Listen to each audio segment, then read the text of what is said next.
הסיפור שלנו מתחיל עם המשפחה של אברהם אבינו. המסורת שבעל פה שלנו מוסרת שאבותינו נרדפו באור כשדים, מה שעורר את אבי המשפחה, תרח, אביו של אברהם, לחזור לארץ כנען, שהייתה ארץ אבותיו.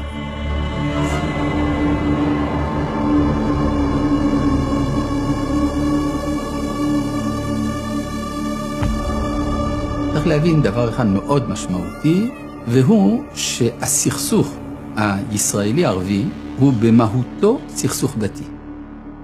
כלומר, המחשבה שמדובר בשאלה של טריטוריה בלבד, או של תחרות על רקע כלכלי או אסטרטגי, מפספסת את המהות של הדבר.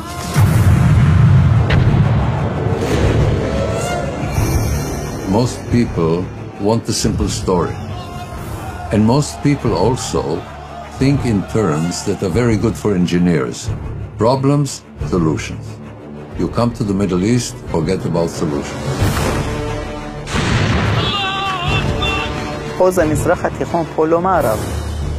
פה מדברים בשם של אלוהים.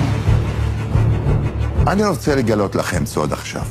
את מישהו יצר את ארגון אל-קאעידה, שהרסו את מגדלי התומים. הוא פלסטיני. השם שלו עבדאללה עזאם. הוא קרוב לכפר שלי. הוא היה מורה בבית הספר שלי. ג'יהאד זה מלחמה למען אללה, כאשר מי שמבצע אותה, אם הוא מת, הוא נהיה שהיד. ואם אתה שהיד, אתה הולך לגן עדן. People come and they rape and torture and burn. You know, we do not anymore take that lying down. We do not take it lying down. We respond. אזרחי ישראל, אנחנו במלחמה. לא במבצע, לא בסבבים, במלחמה. זה מסובך מאוד משום שהחמאס פועל מתוך אוכלוסייה אזרחית. האבסורד הוא שהאינטרס של החמאס זה להגדיל את מספר האזרחים ההרוגים. כי ככל שיהיו יותר אזרחים הרוגים, אז יהיה לו בסיס יותר טוב במערכת הבינלאומית לטעון נגד מדינת ישראל.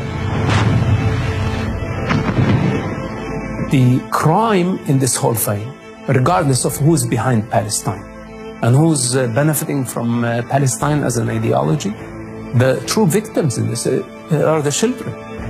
قلت الحقونا يا عالم، الحقونا يا ناس، هينا أولادي هان تحت الحجار. ليش؟ سببوا قتل أرواح، من أجل إيش؟ فهم مسؤولين أمام الله.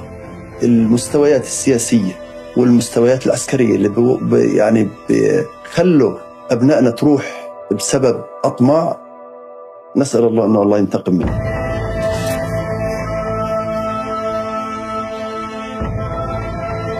From the river to the sea, Palestine will be free. Of what? Of Jewish sovereignty. The original wording, before it was translated into English, was from water to water, Palestine will be Arab. No Jews.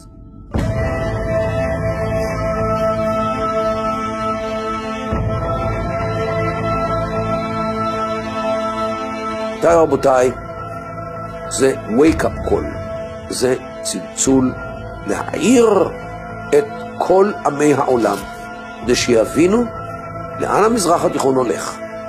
וזה לא הולך למקום שהרבה מאוד אנשים בעולם אוהבים.